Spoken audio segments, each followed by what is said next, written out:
Sometimes when I read scripture, random thoughts pop up in my mind. Well, at least what at first blush seem to be random, unconnected thoughts. Such is the case as I was reading the gospel appointed for this Wednesday from the Gospel of Luke.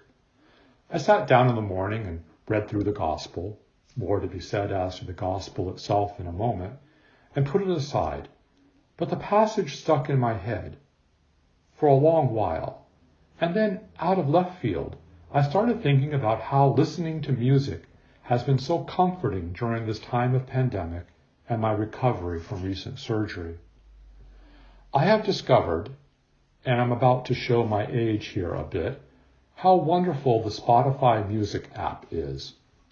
Through Spotify, I have been able to download all my old favorite music and discover some really good new artists. The creative thing about Spotify is that after I listen to a particular singer, like Emmylou Harris, one of my all-time favorite singers, Spotify will locate similar music from the same genre, both music from artists from the past and new artists. It's been really amazing how many singers I had forgotten about and have been reacquainted with, and the vast number of really good new artists. My niece Tiana, who is almost 20 and away at school at UC Santa Barbara, always kept me up to date with new performers and new trends in music, some of them quite good, with a lot of depth. But alas, she is not around as much, so I have to rely on other means to keep current. Recently, I watched the Grammy Awards, and I found myself drawn to several new artists. And all I have to do is plug in the name of the artist into Spotify, and boom, all the music from the artist at my fingertip, plus suggestions for related artists. I literally could spend hours exploring old and new music. Now, before I get lost in explaining how really cool Spotify is, let me return to what I think was my point for mentioning all of this.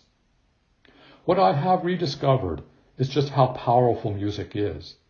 It can take me back to a time, place, or event, joyous or sad, or both, and bring that moment right to the forefront of my thoughts. It also has the power to capture me in the moment, direct my feelings, or to simply let me get lost in the music and drift away. I have a pretty eclectic taste in music, but for most of my life I've been drawn to country folk, or you might call it folk or Americana. The rhythm of the music captures me and usually tells a story, sometimes meaningful, and sometimes just plain silly or ridiculous. And then there is some really good new music, like the music from artists like Billie Eilish. Hers is a unique sound, but important music that speaks to the difficulties that many people face throughout their lives, and doesn't offer any cheap or instantaneous solution to the sorrow, but just shares it with us, and somehow the music conveys that it is okay to give voice to your sorrow, and it holds it for us. Music has allowed me to hold the joy, sadness, and sorrow of the present pandemic situation and just hold it there, rocking to the beat, feeling the rhythm. And in reconnecting to music, I've also permitted myself to return to really joyous and difficult times from the past. The music just seems to hold all of these emotions for me, gently allowing them to be felt, recognized, expressed, with a strong dose of hopefulness. In the reading from Luke chapter 24, verses 13 through 35, we meet two disciples on the road to the village of Emmaus. While they are walking, the two are talking about the events of Jesus' death and promised resurrection.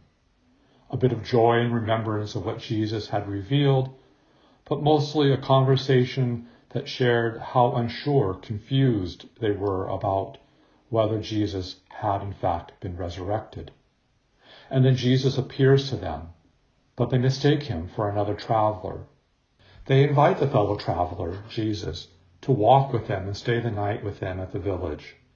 And then the passage tells us, and I quote, "When he was at the table with them, he took bread, blessed and broke it, and gave it to them."